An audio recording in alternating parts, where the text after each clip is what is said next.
अस्सलामुअलैकुम, कैसे हैं आप सब। उम्मीद है आप सब खैरियत से होंगे। आज हम आए हुए हैं हमटी डमटी।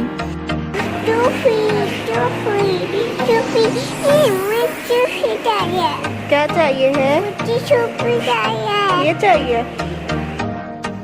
उमायमा मैडम को टॉफ़ी चाहिए थी और वो उसके लिए ज़िद कर रही थी। ट्राई किया लेकिन कोई फ़ायदा नहीं हुआ।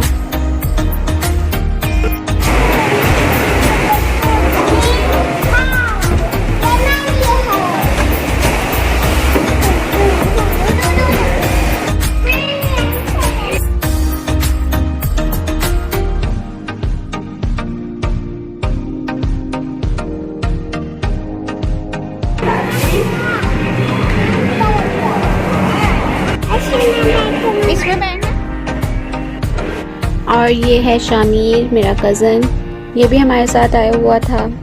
मैं इससे पूछी थी वीडियो अपलोड कर दूँ, तो कहता कर दो, मैं भी थोड़ा फेमस हो जाऊँगा। मैं कहा अभी तो नहीं ना फेमस हो जाते।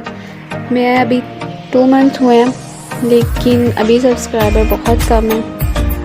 बच्चों के लिए तो ये बहुत अच्छी जगह है, आप लोग भी आएँ बच्चों को लेकर। मायमा यहाँ पे बहुत मज़े कर रही थी और अल्तमश भी बहुत खुश हुआ था। अल्तमश और मायमा दोनों मेरे भाई के बच्चे हैं।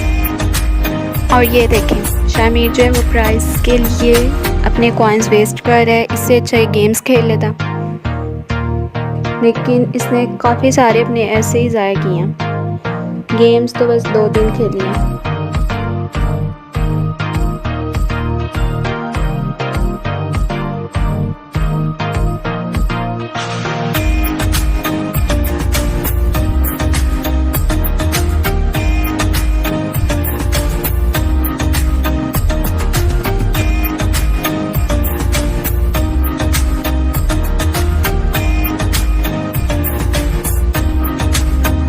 यहाँ पे एक टोकन डालना था, अगर ये ज़ोर से हिट होता तो फिर नीचे से टोकन्स निकलते।